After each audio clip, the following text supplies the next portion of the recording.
ನಮ್ಮ ಓಂ ಪ್ರಕಾಶ್ ಅವರು ಸುಮಾರು 35 ವರ್ಷಗಳಿಗಿಂತಲೂ ಹೆಚ್ಚು ನಮ್ಮ ರಾಜ್ಯದ IPS ಅಧಿಕಾರಿಯಾಗಿ ಉನ್ನತ ಸ್ಥಾನಕ್ಕೆ ಹೋಗಿದ್ದಂಥವರು.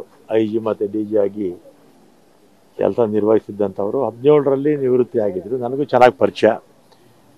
ಮತ್ತು ನಮ್ಮ ಕೋರಮಂಗಲ ಆನಂದ ರೆಡ್ಡಿ ಅವರ ಮನೆಯಲ್ಲಿ ಪ್ರತಿ ವರ್ಷ ಕಾರ್ಯಕ್ರಮಕ್ಕೆ ಬಂದಾಗ ಪ್ರತಿ ವರ್ಷ ಅವ್ರು ರಿಟೈರ್ಡ್ ಆದಮೇಲೂ ಕೂಡ ಸಿಗ್ತಾ ಇದ್ರು. ಒಳ್ಳೆ ವ್ಯಕ್ತಿತ್ವ. ನಮ್ಮ 30-35 ವರ್ಷಗಳ ಅವಧಿನಲ್ಲಿ ಒಳ್ಳೆ ಹೆಸರನ್ನು ಕೂಡ ಗಳಿಸಿದರು. ಒಳ್ಳೆ ಅಡ್ಮಿನಿಸ್ಟ್ರೇಟರ್ ಅಂತ. ನಮ್ಮ ಟ್ರಾನ್ಸ್ಪೋರ್ಟ್ ಇಲಾಖೆಯಲ್ಲೂ ಕೂಡ 2 ವರ್ಷ ಕಮಿಷನರ್ ಆಗಿದ್ದರು. ಬೆಳಿಗ್ಗೆ ನಮ್ಮ ಅಧಿಕಾರಿಗಳು ಹೇಳ್ತಾಯಿದ್ರು ಭಾಳ ಒಳ್ಳೆಯ ಹೆಸರಿತ್ತು ಅಂತ ಅವ್ರಿಗೆ. ಇವತ್ತು ಎಲ್ಲರೂ ವಯಸ್ಸಾಗುತ್ತೆ, ಸಾವು ಬರುತ್ತೆ. ಆದರೆ ಈ ರೀತಿ ಸಾವು ಆಗಿದ್ದು ಭಾಳ ದುಃಖಕರವಾಗಿರ್ತಕ್ಕಂಥ ವಿಚಾರ. ಅದರಿಂದ ಅವ್ರ ಆತ್ಮಕ್ಕೆ ಶಾಂತಿ ಸಿಗಲಿ ಅಂತ ಕೇಳ್ತೀನಿ. ಮತ್ತು ಅವ್ರ ಮಗ ಕೂಡ ಹಿಂದೆ ಇದ್ದಾರೆ, ಮಾತಾಡಿದೆ. ಅವರೆಲ್ಲ ಸಹಜವಾಗಿ ದುಃಖ ಭರಿಸುವಂಥ ಶಕ್ತಿ ಬರಲಿ ಅಂತ ಹೇಳ್ತೀನಿ. ನಮ್ಮ ಓಂ ಪ್ರಕಾಶ್ ಅವರು ಸುಮಾರು 35 ವರ್ಷಗಳಿಗಿಂತಲೂ ಹೆಚ್ಚು ನಮ್ಮ ರಾಜ್ಯದ IPS ಅಧಿಕಾರಿಯಾಗಿ ಉನ್ನತ ಸ್ಥಾನಕ್ಕೆ ಹೋಗಿದ್ದಂಥವರು.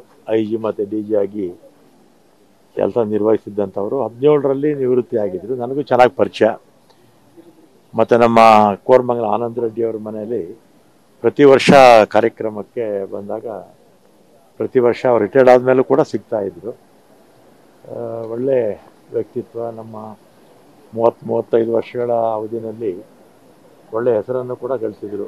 ಒಳ್ಳೆ ಅಡ್ಮಿನಿಸ್ಟ್ರೇಟರ್ ಅಂತ. ನಮ್ಮ ಟ್ರಾನ್ಸ್ಪೋರ್ಟ್ ಇಲಾಖೆಯಲ್ಲೂ ಕೂಡ 2 ವರ್ಷ ಕಮಿಷನರ್ ಆಗಿದ್ದರು. ಬೆಳಿಗ್ಗೆ ನಮ್ಮ ಅಧಿಕಾರಿಗಳು ಹೇಳ್ತಾಯಿದ್ರು ಭಾಳ ಒಳ್ಳೆಯ ಹೆಸರಿತ್ತು ಅಂತ ಅವ್ರಿಗೆ. ಇವತ್ತು ಎಲ್ಲರೂ ವಯಸ್ಸಾಗುತ್ತೆ, ಸಾವು ಬರುತ್ತೆ. ಆದರೆ ಈ ರೀತಿ ಸಾವು ಆಗಿದ್ದು ಭಾಳ ದುಃಖಕರವಾಗಿರ್ತಕ್ಕಂಥ ವಿಚಾರ.